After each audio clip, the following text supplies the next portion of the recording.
Well, that's fun. Good morning, besties. This is for obligers. So other tendencies you don't have to watch this. Although it is, I'm going to go over how to write an obliger. So it's really up to you if this is interesting to you. This is interesting. So obligers are the largest of the tendencies, and like 50%. So like you probably know an obliger. Obligers resist all outer accountability. Sorry, they resist all inner accountability. So you know how you probably have a voice that says like, "Oh, I should do this," but then you have trouble following through. That's the voice. That's the difference between your expectation of yourself and then the reality. So let me give you a scenario.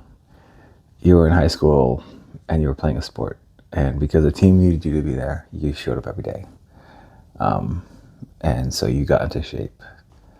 Or you did the thing, like you had a group in high school where like you're all together.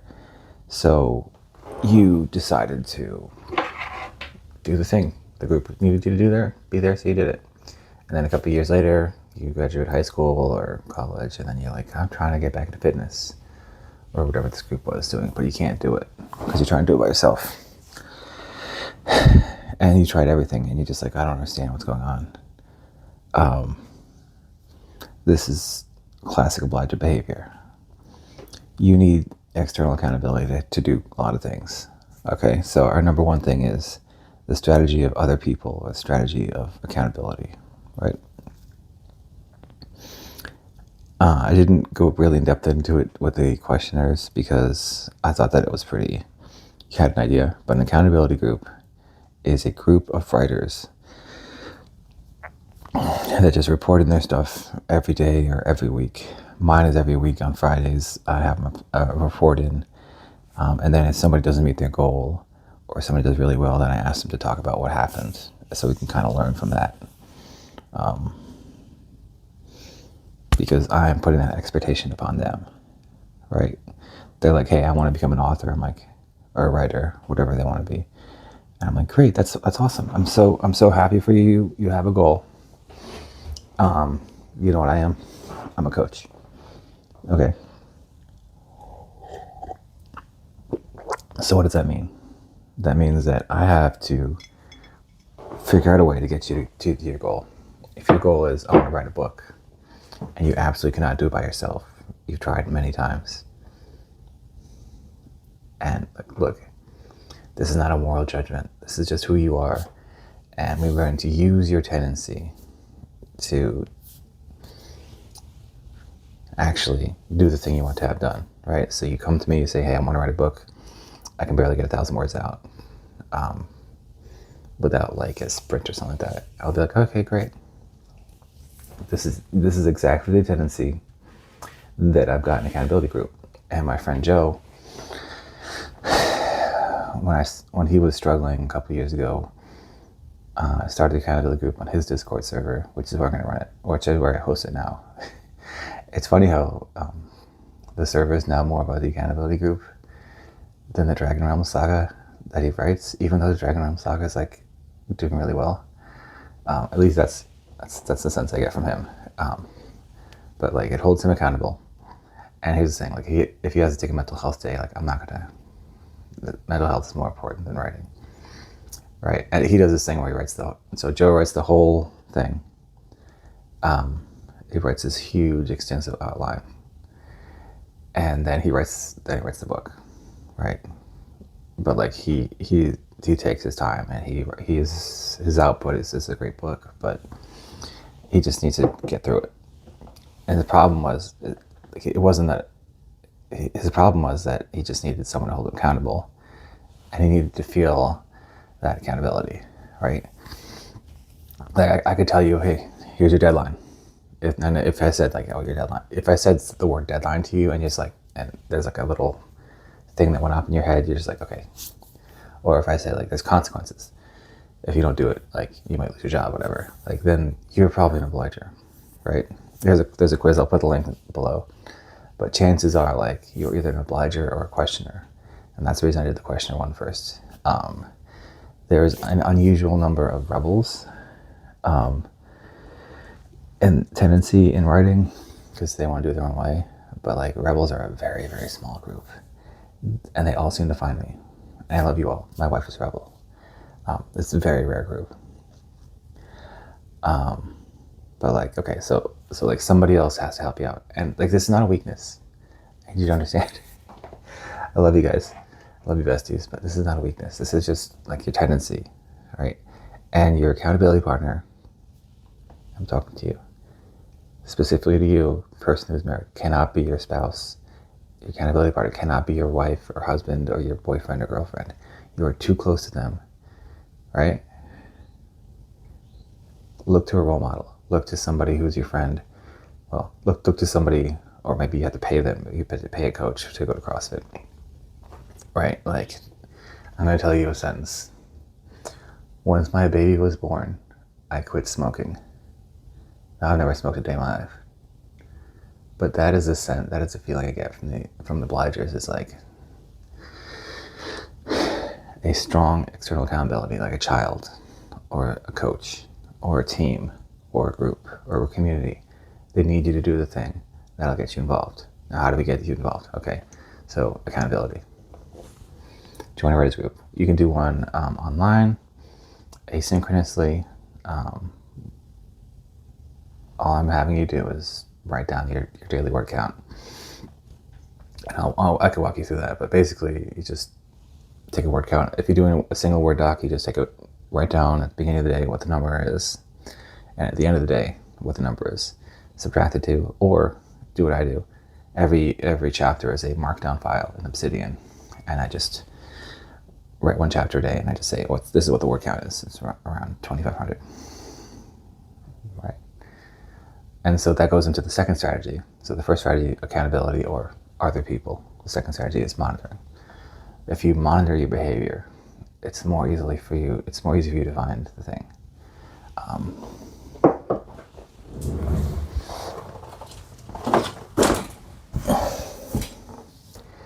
So I have February up here, and then I have written down each day what day I'm posting what chapter.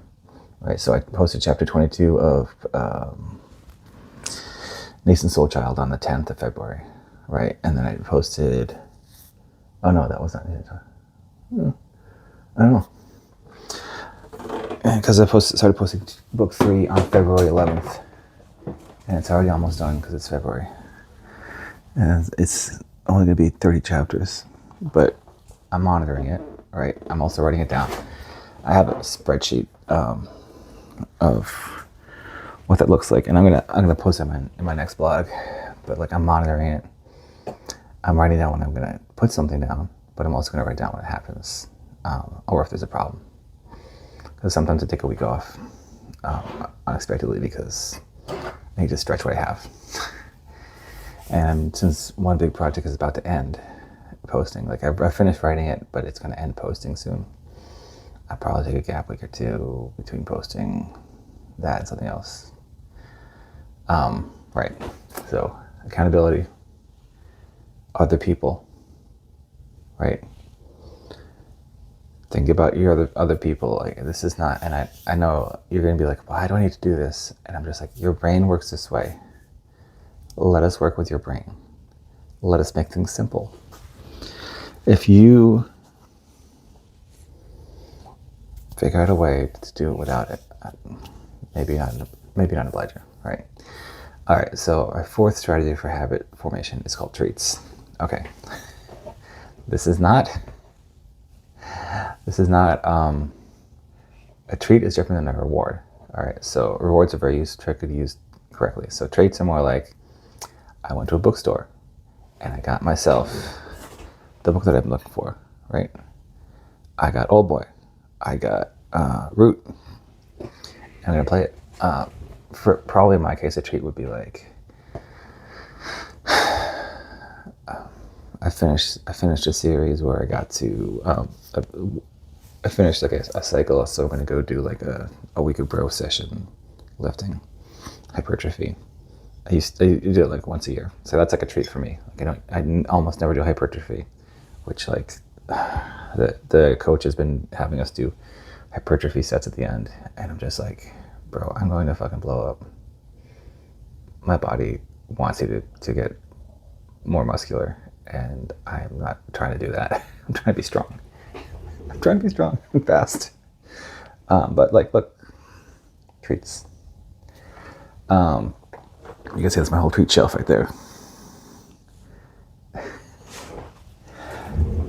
Or like you could just be like, hey, I'm gonna get myself something.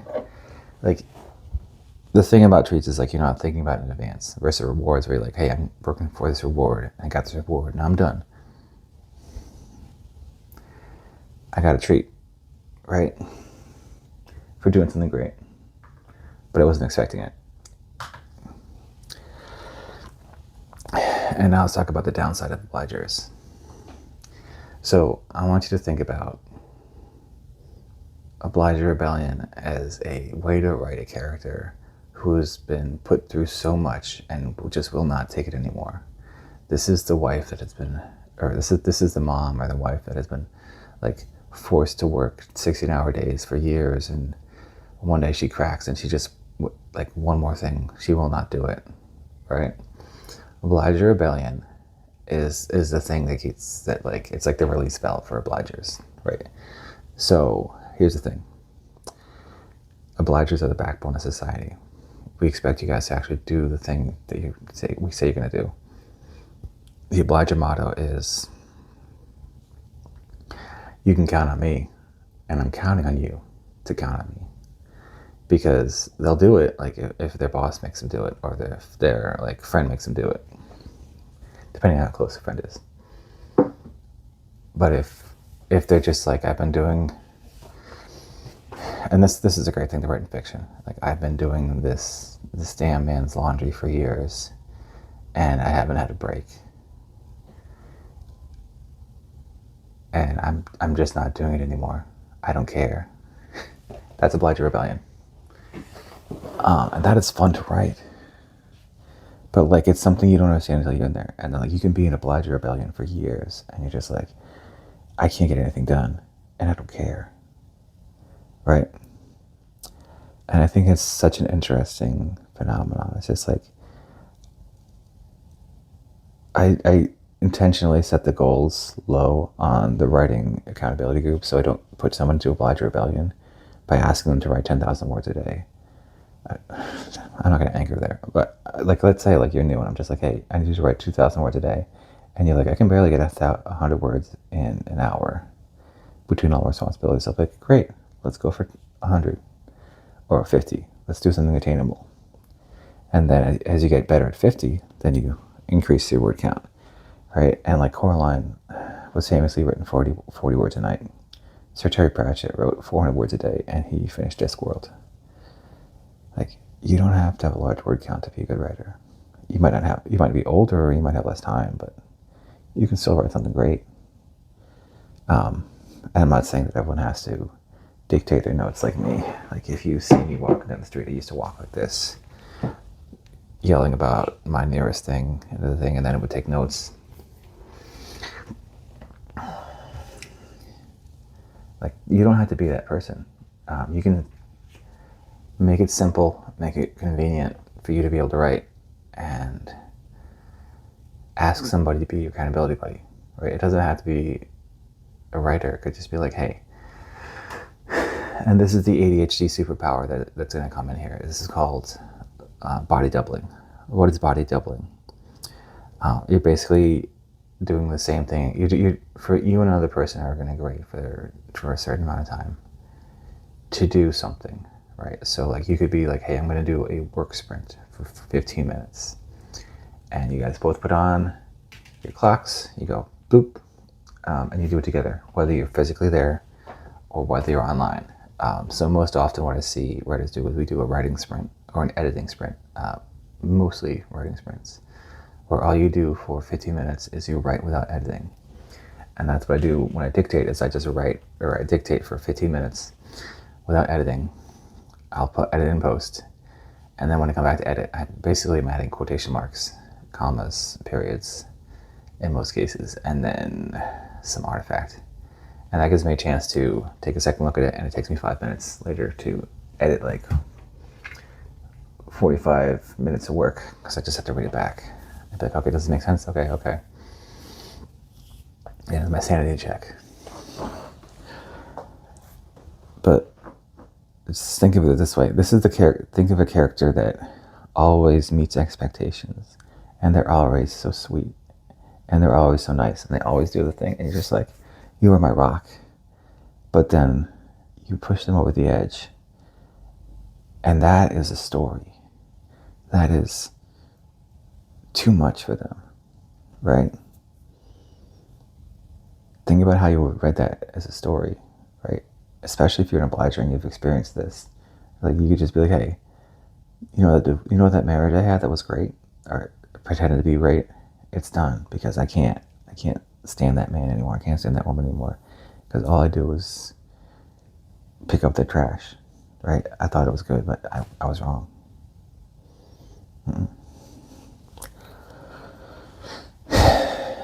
So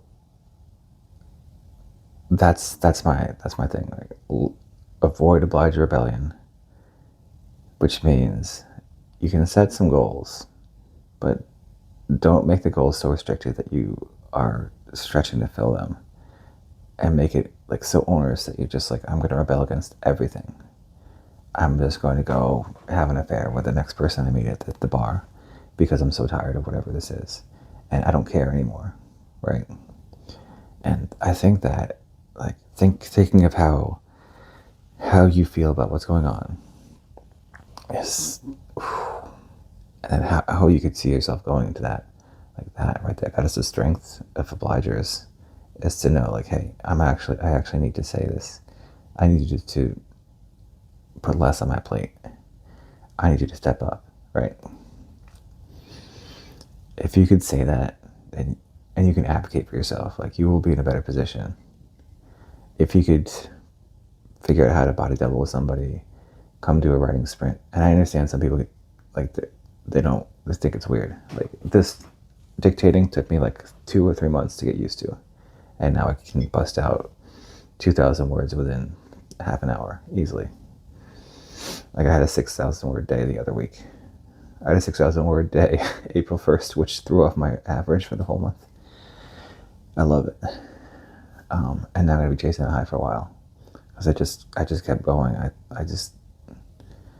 had a 20-minute sprint, and I wrote 2,500 words for my blog. And I'm just like, okay, all right, let's keep going. The editing was heck, but hey, whatever. But yeah, so obligers, we love you. We appreciate you. And we need you to understand your limitations as far as our oblige rebellion is. And we need you to think about